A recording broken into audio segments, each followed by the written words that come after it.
Voltando com One Punch Man Volume 4, lançado pela editora Panini em setembro de 2016, capa cartão, com orelhas, aquela quarta capa com uma ilusão de ótica, né, que a orelha faz, né, dá a sensação de 3 dimensões. Capa principal, a primeira capa, a orelha, papel interno offset, e aqui é uma capa cartão, o roteiro do One e a arte espetacular do Yusuke Murata.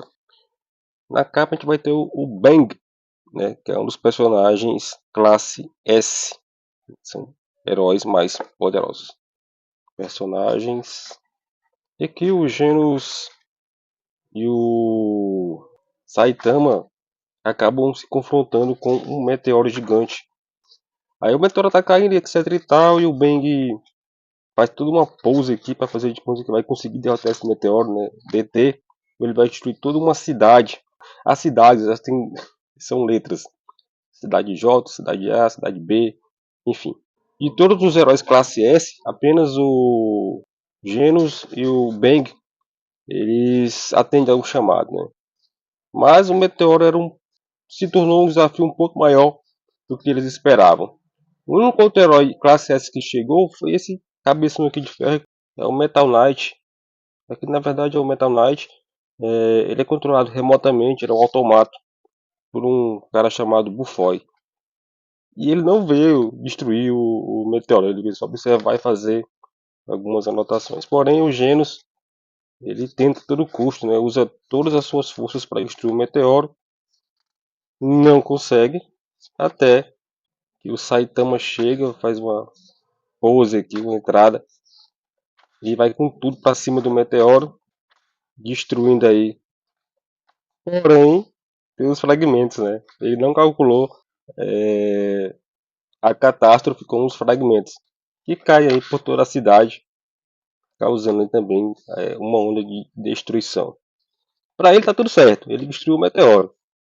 Foi a parte que ele se propôs a fazer, para ele tá tudo jóia. Porém, claro, houve as repercussões da questão do efeito colateral na cidade que ele salvou, né? Só que ele melhorou muito de posição. Ele estava lá em 300 e alguma coisa, da classe C, foi para a quinta posição. O que gerou aí um desconforto com outros heróis da mesma classe. Inclusive, os caras tentando aqui desmoralizar ele, né, em público, dizendo que o que ele fez, né, destruir o meteoro, na verdade causou tantos danos quanto. Claro, se o meteoro tivesse caído, os danos seriam 100%, né? Iria pulverizar toda a cidade. E os caras pensam que eles estão jogando o Saitama para baixo. Porém, ele tá pouco se fudendo. Ó. Ele pode ser um pouco estabanado, mas ele sabe o que ele fez, né? Ele salvou a cidade, porra. E rapidamente vai ter um corte para um outro vilão, que é um vilão que veio das profundezas do mar. E colocou aí algumas criaturas para atacar uma cidade. Chega um herói classe A de 11ª posição, que até dá um suor aí nos capangas do vilão, que ainda não apareceu até esse momento, mas ele não é forte o suficiente para destruir o principal, né? Esse grandalhão aqui, ó, que tem nos mamilos 2 corações. É bizarro, né? Aí o Saitama junto com o Genos vão lá para tentar resolver a situação. Enquanto isso, a criatura vai causando caos aí em uma cidade que é uma letra que eu não lembro agora. Como sempre, acho que uma das coisas que mais chama a atenção realmente é a arte do Yusuke Murata, né? Que é muito bonita. Isso aí, cara, não tem nem o que dizer, viu? Aí aparece um dos personagens mais bizarros da série, que é um personagem, um herói classe S, né? Um dos mais poderosos. Puri Prisoner. Ele é, ele, ele é um herói que vive preso, tá? Mas porque ele quer? Porque ele tem uma compulsão por atacar homens. E aí ele prefere ficar na cadeia, onde ele pode atacar condenados, né? Onde ninguém vai censurá-lo. A história termina bem aqui, né? Antes de enfrentar o vilão. E aqui começa uma extra que é justamente contando a história desse cara, né? Esse grandalhão.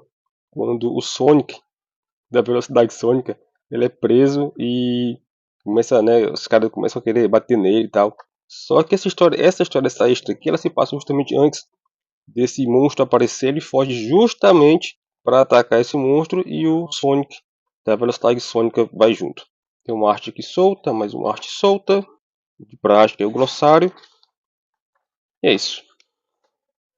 Essa releitura do One Punch Man está se saindo mais interessante para mim do que eu tinha em mente, né? Eu fiquei com a impressão muito ruim do One Punch Man com o tempo, que eu acho o começo muito divertido, mas no decorrer do mangá, das leituras que eu fui fazendo, até onde eu peguei, até que são o volume 32, se eu não me engano, mas eu li até o volume 28, 27. Talvez nessa releitura eu esteja enxergando dessa forma, né?